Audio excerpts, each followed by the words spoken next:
Sabayan niyo po ako dun sa pagtingin sa pagbabatayan ng salita ng Diyos sa umagang ito. Tingnan po muna natin ang 1 Samuel chapter 14 at titingin po tayo sa 15 talata. Um, Sige po, pwede niyo pong hanapin, buksan ang inyong mga Bible sa 1 Samuel chapter 14. Sisimulan ko po sa verse 1 hanggang 15 po ito. Hiniling ko pong tumayo ang lahat.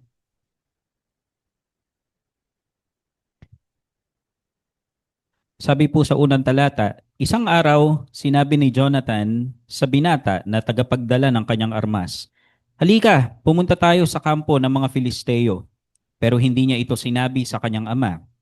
Si Saul naman noon at ang 600 niyang tauhan ay nasa labas ng Gibeya sa ilalim ng punong pomegranata sa Migron. Naroon din ang paring si Ahiya na isa sa mga tauhan ni Saul na nakasuot ng espesyal na damit ng pari. Si Ahiya ay anak ni Ahitub na kapatid ni Ikabod. Sa mga nagugutom po, sana hindi nyo naalala yung Ikabod. Si Ahitub ay anak ni Finehas na anak naman ni Eli na pari na naglingkod noon sa Shilo. Walang nakakaalam na umalis si Jonathan. May bangin sa magkabilang gilid ng dinadaanan ni Jonathan papunta sa kampo ng mga Filisteo. Ang isa'y tinatawag na Bozez at isa'y tinatawag na Sene. Ang isa'y nasa gawing hilaga at nakaharap sa Mikmash, at ang isa'y nasa gawing timog at nakaharap sa Gibeya. Sinabi ni Jonathan sa tagapagdala niya ng armas, "Puntahan natin ang kampo ng mga taong iyon na hindi kumikilala sa Diyos. Baka sakaling tulungan tayo ng Panginoon dahil walang makakapigil kung loloobin niyang magtagumpay tayo kahit marami o kakaunti tayo." Sinabi ng tagapagdala niya ng armas, "Gawin po ninyo kung ano ang sa tingin ninyo ang pinakamabuti. Kasama ninyo ako kahit ano ang mangyari." Sinabi ni Jonathan, "Mabuti kung ganoon. Pupuntahan natin sila at magpapakita tayo sa kanila. Kung sasabihin nilang sila ang lalapit sa atin para makipaglaban, hindi na tayo aakyat pa sa kanila. Hihintayin na lang natin sila. Pero kung sasabihin nilang tayo ang lumapit, aakyat tayo dahil iyon ang tanda na ipapatalo sila sa atin ng Panginoon." Nang magpakita silang dalawa roon sa mga Filisteo, sumigaw ang mga Filisteo, "Tingnan ninyo ang mga Hebreyo. Lumabas na sila mula sa pinagtataguan nila." At sinigawan nila sina Jonathan at ang tagapagdala niya ng armas, "Lumapit kayo rito nang maturuan namin kayo ng leksyon." Sinabi ni Jonathan sa tagapagdala niya ng armas, "Halika, sumunod ka sa akin dahil tutulungan tayo ng Panginoon na talunin sila." Kaya gumapang si Jonathan paakyat, kasunod ang tagapagdala niya ng armas. Pinagpapatay ni Jonathan ang mga Filisteo at ganoon din ang ginawa ng tagapagdala niya ng armas. Sa pagsalakay na ito, napatay nila ang 20 Filisteo at nagkalat ang mga bangkay ng mga ito sa kalahating ektaryang lupa roon. Natakot ng matindi ang mga Filisteo, ang mga nasa kampo, nasa bukid, at pati na ang mga sundalo nilang sasalakay. At lumindol, kaya lalo pang tumindi ang takot nila. Pagpalain po ng Panginoon ang kanyang mga salita, makakaupo na po kayo. Yan po ang kwento, unang bahagi ng buhay ng karakter na titingnan natin sa umagang ito. Bago po yon, sabi po ni William Carey, "Expect great things from God, attempt great things for God." Kung tayo ay gagawa ng mga dakilang bagay para sa Diyos, asahan daw po natin kung ano ang gagawin ng Diyos dun sa mga gagawin natin yon. Dahil hindi po natin dapat isipin na ito lang yung buhay ko eh. Ganito lang ako eh. No, kung ganun po ang iniisip nyo, napakababa ng tingin nyo sa buhay na kayang gamitin ng Panginoon dahil marami pong magagawa ang Diyos sa pamamagitan nyo kung suko ang buhay nyo sa Kanya. Uulitin ko po, maraming magagawa ang Diyos sa pamamagitan nyo kung suko ang buhay nyo sa Kanya. Sino po itong karakter na titingnan natin? Si Jonathan, yun po ang kanyang pangalan, siya po ang pangalawang Jonathan na lumitaw sa Biblia. May naunang Jonathan na nabanggit, pero hindi ganun kaganda ang record. Sa Judges nyo po mababasa yon. At ito yung pinakakilala na Jonathan sa Bible. Anak po siya ni Haring Saul at maliban sa pagiging best friend, siya ay brother-in-law o bayaw ni David. No, kasi napangasawa po ni David yung kanyang kapatid na si Michal. Ibinigay yun ng Haring Saul sa kanya. At napakaganda po ng kanyang pangalan, tugmang-tugma doon sa mga makikita nating katotohanan sa buhay niya. Ang ibig pong sabihin ng Jonathan ay God has given. Yahweh has given. Nagbigay ang Diyos. No? So kung iniisip niyo po kung magkakaroon kayo ng mga anak na lalaki in the future, yan ang pangalang Jonathan. No? God has given. Nakikita niyo po namamana yan kasi si Jonathan ay kilala sa pagiging mahusay sa pamamana.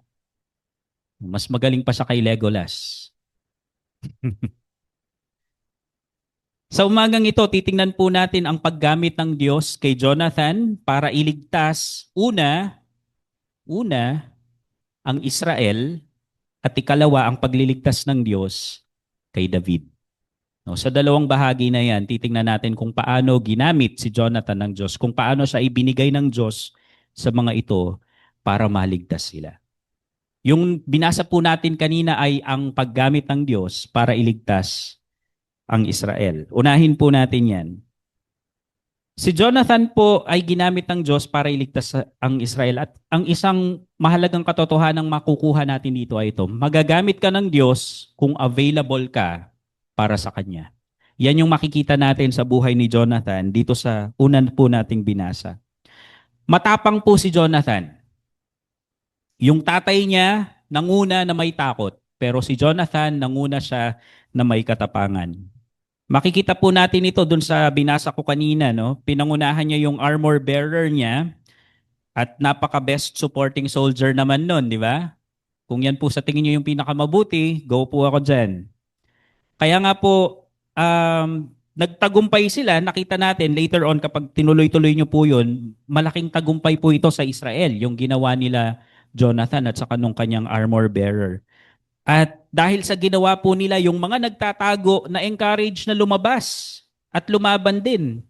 No, kaya nga po si Jonathan, ang Old Testament version ni Bernabe, ni Barnabas. Siya yung Old Testament Barnabas kasi meron siyang encouraging character.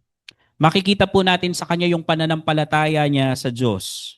Nagtiwala po siya sa Diyos, hindi sa dami. No? Dalawa lang sila eh. Hindi siya nagtiwala sa dami nila. Hindi rin po siya nagtiwala doon sa sandatang gamit nila. Sabi nga po niya doon sa 1 Samuel 14:6, yung binasa natin kanina, di ba? Ang ganda nung verse na yun eh. Sinabi ni Jonathan sa tagapagdala niya ng armas, puntahan natin ang kampo ng mga taong yon na hindi kumikilala sa Diyos. Baka sakaling tulungan tayo ng Panginoon. Dahil walang makakapigil kung loloobin niyang magtagumpay tayo kahit marami o kakaunti tayo. Sa English translation, ito po yung sinabi doon sa part na yon. Nothing can hinder the Lord from saving. Nothing can hinder the Lord from saving, whether by many or by few. Nung sinabi po ito ni Jonathan, maaaring naalala niya po yung kwento ni Gideon. Diba? Yung ang dami nilang kalaban eh. Tapos ilang libo yung naipon ni Gideon. Mga 20 plus thousand. Pero nadadamihan pa din ng Diyos doon sa daming yon. Kaya pinabawasan pa yon hanggang sa maging 300 na lang sila. Ito, dadalawa lang po sila at posibleng yun ang iniisip ni Jonathan habang pinaplano nilang gawin itong bagay na ito. And posible din po na naalala ni Jonathan mula sa salita ng Diyos itong pangako ng Diyos. Sa Leviticus 26 verse 8, ang sabi po, tatalunin ng 5 sa inyo ang 100 at ang 100 sa inyo ay tatalo ng 10,000. Pangako po yan ng Diyos sa mga Israelita. Maaaring yan po ay naalala din ni Jonathan sa kanyang mga pagbubulay-bulay. Di ba? Dalawa sila. So, ibig sabihin, kung 5 yung tumatalo sa 100, yung isa, 20. Di ba? Maka 40 lang tayo siguro. Iniisip niya, sabi niya dun sa, sa kasama niya. Maaari din po na naalala niya yung sinabi ni Joshua dun sa farewell speech niya sa mga Israelita. Sa CEV, ang ganda po ng translation nito. Ayan. Itinaboy ng Panginoon ang malalaki at mga makapangyarihang bansa nang lusubin nyo sila at hanggang ngayon wala pang kahit isa na nakatalo sa inyo. Kahit sino sa inyo ay makakapagtaboy ng 1,000 tao dahil ang Panginoon na inyong Diyos ang nakikipaglaban para sa inyo ayon sa ipinangako niya. No? Pansinin niyo po yung sinabi ni Joshua. Isang tao kayang magtaboy ng ilan? 1,000. Katumbas ng isang Israelita, 1,000. At hindi nga po yung nakikipaglaban, tinataboy nila yung kalaban. Bakit daw po yun mangyayari? Dahil kasama o nakikipaglaban para sa kanila ang Panginoon. At yan po ay hindi sabi-sabi, kundi sabi ni Joshua, ayon sa ipinangako niya. Pangako niya po yan. Hindi po, kaya yung ginawang hakbang ni Jonathan ay hindi blind leap of faith, kundi nakaugat po ito sa pangako ng Diyos at sa mga karanasan ng mga nauna sa Kanya. No, hindi po siya tsumatsamba. Hindi po siya yung, alam niyo yung nakikipag-trouble na, na basagulerong estudyante na kahit marami yung mga kalaban niya, makasuntok lang siya doon sa isa doon. Mabasag niya lang yung mukha nung isa, okay na siya, kahit pagtulungan siya. Hindi po ganun si Jonathan dito. Pinanghahawakan niya o nakatayo siya sa pangako ng Diyos. At itong karanasan po na ito ni Jonathan ay magpapaalala sa atin kung gaano tayo kalakas kung nasa panig tayo ng Diyos. Ang sabi po sa Romans 8:31, ngayon kung iisipin natin ang mga bagay na ito, masasabi nating panig sa atin ang Diyos. At dahil dito, walang magtatagumpay laban sa atin. Walang magtatagumpay laban sa atin. Kung nag-iisa kang vocal na Kristiyano sa klase nyo, nag-iisa kang vocal na Kristiyano sa trabaho nyo, ano ngayon? Kung nananahimik yung mga kaklase o katrabaho mong Christian, ano ngayon? Mananagot naman tayo personally sa Diyos. Hindi dahil sa pananahimik ng mga nakapaligid sa atin. Kaya nga sabi ng Panginoong Hesus sa Matthew 10:32-33, ang sino mang kumikilala sa akin bilang Panginoon sa harap ng mga tao ay kikilalanin ko rin sa harap ng aking amang nasa langit. Ngunit ang hindi kumikilala sa akin sa harap ng mga tao ay hindi ko rin kikilalanin sa harap ng aking amang nasa langit. Malay nyo po, gaya ni Jonathan, kayo po ang gagamitin ng Diyos para i-encourage yung mga nananahimik na Christians sa school nyo o kaya sa trabaho nyo. Yung mga kasama po ni Jonathan, nagtatago sila eh. Nagtatago sa kuweba at sa kung saan-saan pa man. Pero siya, nasa labas siya. Kita siya ng mga kaaway, hindi siya natatakot na makita ng mga kaaway. Naghahanap po siya ng opportunity na magamit ng Diyos. Yan po si Jonathan. Alam po ng mga nakatrabaho ko mula sa KMBI, nakalaban ng card ni Ate Tanya, sa MMBS, sa CIP sa Pampanga, hanggang sa lumipat kami sa SSOH bago kami mag-work from home ni Mrs. Alam po ng mga nakatrabaho ko na Kristiyano ako. At dahil po doon, may mga pagkakataon po na nakapag-minister ako sa kanila. Napaglingkuran ko sila through counseling. May mga katrabaho akong nilapitan ako for counseling dahil sa problema sa pamilya. Meron akong katrabaho na na-comfort at na-share ng gospel na member ng LGBTQ. Meron po akong katrabaho na curious kung ano ang isang Kristiyano at anong pinaniniwalaan nito at naipaliwanag ko po yun sa kanya nung bago kami mag-lunch break dahil naiwan na lang kami sa office. At napagkatiwalaan din po ako ng boss na manguna sa isang regular Bible study doon sa isang trabaho namin. Hindi po yun panahon ng break time, kundi isinet talaga ng boss namin na yung time na yun ay Bible study ng mga teachers. Magagawa ko po kaya yon kung hindi nila alam na Kristiyano ako. Kung nagtatago ako doon sa isang sulok at itinatago yung pananampalataya ko. Kapatid, hindi ka magkakaroon ng opportunity na magamit ng Panginoon kung nagtatago ka. Wala pong Kristiyano na secret agent. Hindi po uso sa mga Christians yung mga spy. No? Hindi po tayo nagtatago. Wala pong secret society sa ating mga Kristiyano.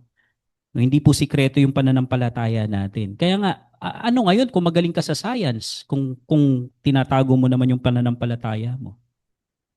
Availability is better than your ability. At dapat nangingibabaw po yung faith natin kesa sa fear, gaya ng pinakita ni Jonathan. Sabi ni Paul sa 2 Timothy 1:7, sapagkat hindi tayo binigyan ng Diyos ng espiritu ng kaduwagan, kundi espiritu ng kapangyarihan, pag-ibig, at disiplina sa sarili. Umaasa po si Jonathan sa Diyos. Hindi niya inisip na yung galing niya ang magpapanalo sa kanila.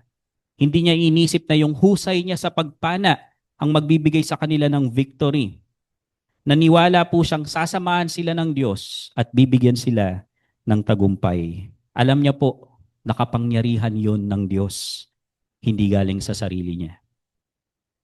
Si Moises po, di ba? Ang daming excuse. Pero anong sabi ng Diyos kay Moises? I will be with you. I will be with you. At sa pamamagitan ni Moises, naipakita ng Diyos ang kapangyarihan niya sa Egypt gamit yung 10 plagues at inilabas ang mga Israelita sa Egypt. Isang tao, isang buhay. Sa pamamagitan din ni Gideon, kahit ang daming signs na inihingi ni Gideon, dahil natatakot din siya, ano ang sagot ng Diyos sa kanya? Again, ang sabi ng Diyos, I will be with you. Ganon din ang sinasabi niya kay Gideon. Ikaw, anong excuse pa ang meron ka sa Diyos? Di ba nangako po siya sa atin? Actually, ang pangako niya, hindi I will be with you eh. Ang pangako niya, I am with you. I am with you. Sinabi niya po yan sa Matthew 28 verse 20. Surely I am with you always to the very end of the age. Tandaan niyo, lagi ninyo akong kasama. Isang buhay. Huwag mong isiping isa ka lang. Kasi maraming pwedeng gawin ng Diyos sa isang buhay na yan. Marami siyang kayang gawin sa buhay na yan. Hindi ko po alam kung kilala niyo tong taong ito, si Adoniram Hudson. Siya po ay isang missionary. Naglingkod po siya sa Burma. At nung naglingkod siya sa Burma, nung nagsimula siya sa ministry doon, wala pong church ni isa sa Burma. Wala. Walang Bible. At walang believer. Wala. Wala siyang nakitang believer sa paghahanap niya sa Burma. Yun po ay nung nagsimula siyang mag-minister doon. Nung namatay itong si Adoniram Hudson, meron ng 100 churches sa Burma. Meron ng 8,000 believers sa Burma. At nagkaroon ng isang kompletong Biblia sa lengguwahe ng mga nakatira sa Burma. Sa lifetime lang po yan ni Adoniram Hudson. Nangyari po yan sa Burma. Isang buhay din. No? Malay mo, yung nag-iisang buhay mo, ang gagamitin ng Diyos para maraming makakilala sa Tarlac High, para maraming makakilala sa TLFA. Depende kung pinili o hindi. Baka buhay mo ang gagamitin ng Diyos para maraming makakakilala sa Barangay San Rafael. At hanggang sa buong probinsya ng Tarlac. Diba? Ilan po tayong believers dito? Kaya ba nating abutin ang iba? Dadating po ba ang panahon na kakailanganin na nating bilhin ang kabilang lote dahil hindi na sapat ang space ng pinagtitipunan natin? Konti man po tayo o marami, ano po ang sabi kanina ni Jonathan? Konti man tayo o marami, makakapagligtas ang Panginoon sa pamamagitan natin. Nothing can hinder the Lord from saving, whether by many or by few. Minsan nga, ang dami na nga, wala pang isang naliligtas eh. Kasi kailangan suko yung buhay natin sa Panginoon. Kailangan available tayo para sa Kanya. Kaya kapatid, gaya ni Jonathan, huwag tayong magtago. Magpagamit tayo sa Diyos. Marami po siyang magagawa sa buhay natin kung available ito para sa Kanya. Tingnan naman po natin ang paggamit ng Diyos kay Jonathan para iligtas si David. Yan po ay pagliligtas ng Diyos sa pamamagitan ng Jonathan sa Israel. Mababasa po natin ito sa mga later chapters na. From chapter 18 hanggang chapter 23 onwards, makikita po natin ang relasyon ni David at saka ni Jonathan. At ito po yung lesson na makikita natin sa bahaging ito. Magagamit ka ng Diyos kung magpapasakop ka sa kalooban niya. Kanina, magagamit ka ng Diyos kung available ka para sa Kanya. This time, magagamit ka ng Diyos kung magpapasakop ka sa kalooban niya. Makikita po natin kay Jonathan ang pagiging loyal. Loyal siya sa Diyos at ganun din po sa pinili ng Diyos na hari. Naging malapit po na kaibigan ni Jonathan si David at nangyari po ito matapos niyang patayin si Goliath. No, sa 1 Samuel 18 verses 1 to 4, ito po yung mababasa natin. Matapos makipag-usap ni David kay Saul, nakilala niya ang anak nitong si Jonathan. Naging matalik silang magkaibigan at mahal na mahal ni Jonathan si David gaya ng pagmamahal niya sa kanyang sarili. Mula noon, hindi na pinauwi ni Saul si David sa kanilang bahay. Verse 3 to 4, sumumpa si Jonathan kay David na magiging magkaibigan sila sa habang panahon dahil mahal niya si David gaya ng kanyang sarili. At bilang patunay ng kanyang pangako, hinubad niya ang kanyang balabal at ibinigay kay David kasama ang kanyang pamigkis, espada, pana at sinturod. Doon po sa tagpo kung saan pinag-iinitan ni Haring Saul si David. No, depressed po si Haring Saul at galit na siya kay David. Mababasa niyo po ito sa 1 Samuel chapter 20. Hindi pa po makapaniwala noon si Jonathan na gustong patayin ng tatay niya si David. Pero naging clear po yan sa kanya nung murahin siya ng tatay niya. Ito po yung pagmumura ng tatay niya sa kanya. Saul boiled with rage at Jonathan. You stupid... He swore at him. Do you think I don't know that you want him to be king in your place? Shaming yourself and your mother?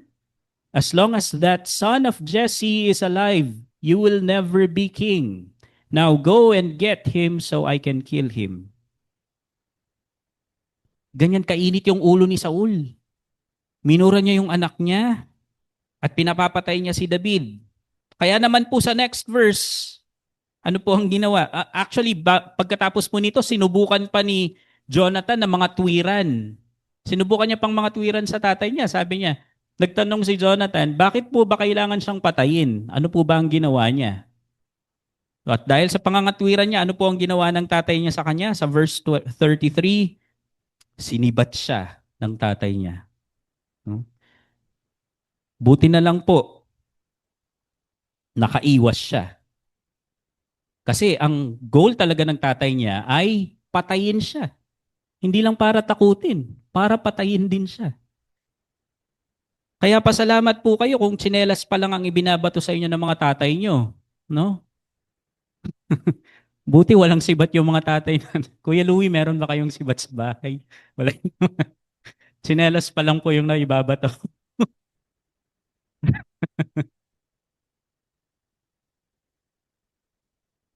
Hindi po matanggap ni Saul ang katotohanan na papalitan na siya ng Diyos. Hindi niya matanggap. Actually, chapter 20 na po ito ha. Kailan sinabi sa kanya na papalitan na siya ng Diyos? Sa chapter 13 pa lang po, ipinaalam na yan sa kanya. Ang sabi ni Samuel, pero hindi na ito mangyayari dahil nakakita na ang Panginoon ng taong susunod sa kagustuhan niya at ginawa na siyang pinuno para sa kanyang mga mamamayan dahil hindi ka sumunod sa utos ng Panginoon. No? So dyan po, nalaman na ni Saul na hindi na siya talaga magpapatuloy sa pagiging hari. Ibibigay na ito sa iba. At ang malungkot doon, hindi pa sa anak niya.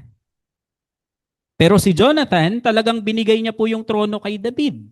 Hindi niya pinaglaban yung trono bilang tagapagmana ni Saul. At yan po yung ini-insist ni Saul dito, di ba? Nalalaman, ito, actually, dito binigay po ni Jonathan freely. Hindi siya nakikipag-contest kay David. Ang sabi niya, sinabi ni Jonathan, huwag kang matakot, hindi ka magagalaw ng aking ama. Nalalaman ng aking ama na magiging hari ka ng Israel at magiging pangalawa lang ako sa iyo. Si Jonathan po mismo kinikilala niya ang pagiging hari ni David. Hindi siya nakikipag-contest dun sa corona na yon. Sabi nga po ng tatay ni Jonathan, di ba? Sabi niya dito, hanggat nabubuhay si David, hindi ma-establish ang kaharian ni Jonathan. As long as that son of Jesse is alive, you will never be king. Nagpasakop po si Jonathan sa kalooban ng Diyos. Hindi po gaya ng tatay niya, willing si Jonathan na i-give up ang trono para sa pinili ng Diyos. Hindi niya inisip ang sarili niya. Hindi niya ginawang anong tawag dito? Hindi niya ginamit na leverage yung kanyang dugo, yung pagiging anak niya ni Saul para panghawakan yung trono sa Israel. And hindi lang po siya basta-basta nag-give way. Ginawa niya po yung magagawa niya para kay David. Hindi lang siya, alam niyo po kasi pwede namang umalis na lang siya sa daan at bahala na yung tatay niya kung anong gustong gawin ng tatay niya kay David. Kung mapapatay ng tatay niya si David, sige, ganun talaga. Pero ano po ang ginawa ni Jonathan? Prinotektahan niya pa si David laban kay Saul na sarili niyang ama. Sa 1 Samuel 19 verse 1 to 2, makikita po natin dito yung proteksyon na ginagawa ni Jonathan kay David. Sabi niya, minsan sinabi ni Saul kay Jonathan at sa lahat ng lingkod niya na patayin si David. Pero mahal ni Jonathan si David, kaya binigyan niya ng babala si David. Sinabi niya, naghahanap ng pagkakataon ng aking ama para patayin ka, kaya mag-ingat ka. Bukas maghanap ka ng mapagtataguan at huwag kang aalis doon. No? Concerned po siya kay David, proteksyonan niya si David. Makikita natin dito na dahil sa loyalty po ni Jonathan una sa Diyos, naging tama ang object ng loyalty niya at hindi naging hadlang yung pagiging magkadugo nila ni Saul. O kay Jonathan, hindi po totoo ang blood is thicker than water. Kapag kalooban na ng Diyos ang pinag-uusapan. Kaya po sa iglesyang ito, kapag nangibabaw ang dugo kesa sa espiritu, pag nangibabaw ang dugo kesa sa espiritu, mangingibabaw ang pagiging makalaman. May isasantabi ang kalooban ng Diyos. Magkakaroon ng pagkakampi-kampi. Ako kay David, ako kay Jonathan. Mauuwi sa pagkakahati. Kasi ang iniisip natin ay ang kapakanan ng dugo natin, hindi ang kapakanan ng katawan ni Kristo. Kaya sana hindi po natin yan muling makita sa iglesyang ito. Sana ang nangingibabaw ay ang pag-ibig natin sa Panginoon at sa kanyang katawan, hindi ang dugo natin. Ang mangibabaw sana ay ang kalooban ng Panginoon. Liban po sa pagprotekta niya kay David, makikita natin ulit yung pagiging Barnabas o encourager ni Jonathan dito. 1 Samuel 23:16, napakaganda po ng ginawa dito ni Jonathan. And Saul's son Jonathan went to David at Horesh and helped him find strength in God. Ang ganda ng ginawa niya dyan. Hindi niya inisip na malakas si David spiritual yan Ang dami niyang na-compose na na Psalms. Kaya niya na yan. Hindi ko na siya kailangan i-encourage. Pero sa kabila ng yan, ng pagkakakilala niya kay David, alam niyang kailangan ni David ang magpapalakas sa kanya. At yun nga ang ginawa niya. He helped David find strength in God. Pinalakas niya si David. Pinalakas niya yung faith ni David. Ipinapaalala po sa atin ni Jonathan yung sinabi ng Diyos sa Philippians chapter 2 verse 3 to 4. Ito po yung sabi. Huwag kayong gumawa ng anumang bagay dahil sa makasariling hangarin o sa paghahangad na maitaas ang sarili. Sa halip, magpakumbaba kayo sa isa't isa at ituring na mas mabuti ang iba kaysa sa inyo. Huwag lang ang sarili ninyong kapakanan ang isipin nyo, kundi ang kapakanan din ng iba. Diba? Yan po ang ginawa ni Jonathan eh. Hindi niya inisip yung sarili niya eh. Inisip niya si David. Kung ginamit po si Jonathan para tulungan ang isang pinili ng Diyos gaya ni David, magagamit ka rin niya para palakasin ang isang kapatid na nangangailangan ng pagpapalakas. Basta gaya po ni Jonathan, tanggap natin at nagpapasakop tayo sa kalooban ng Diyos. Doon po tayo magagamit ng Diyos. Kasi ganun ang ginawa ni Jonathan. Tinanggap niya kung ano ang kalooban ng Diyos. Nagpasakop siya doon. Bilang konklusyon po, mahalaga po na kung gusto nating maging kagamit-gamit sa Diyos, una, maging available tayo para magamit niya and magpasakop po tayo sa kalooban ng Panginoon. Kasi kung available po tayo pero hindi naman tayo nagpapasakop sa kalooban niya, nandun lang tayo sa unang square, magiging kagaya po tayo ni Saul at hindi ni Jonathan. Ano po ba ang nangyari kay Saul, di ba? Available po si Saul sa mga labanan, pero sumusuway siya at natatakot sa di dapat katakutan. Available siya, pero hindi siya nagpapasakop sa kalooban ng Diyos. At kung nagpapasakop po tayo sa kalooban niya, pero hindi tayo available, tingnan po natin o alamin natin kung ano yung nagiging hadlang para hindi tayo maging available. Baka sarili po talaga natin ang problema. Si Jonathan, hindi niya po inisip ang trono o ang para sa sarili niya. Inuna niya kung ano ang kalooban ng Diyos. Gaya po ng sinabi ni Jonathan, marami man tayo o konti, kayang-kaya niyang gamitin ang SRGC para magligtas ng maraming iba pa. Ang tanong, nakahanda po ba tayong magpagamit o nagtatago tayo? Sa bagay, tago itong lugar natin, di ba?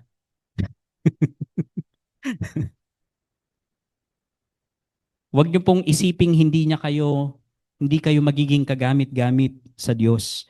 Kapag inilagay niyo po ang isang buhay niyo sa mga kamay niya, expect great things to happen. Kasi maraming magagawa ang Diyos sa pamamagitan niyo, sa pamamagitan natin kung suko ang buhay natin sa Kanya. Magandang umaga po sa inyong lahat.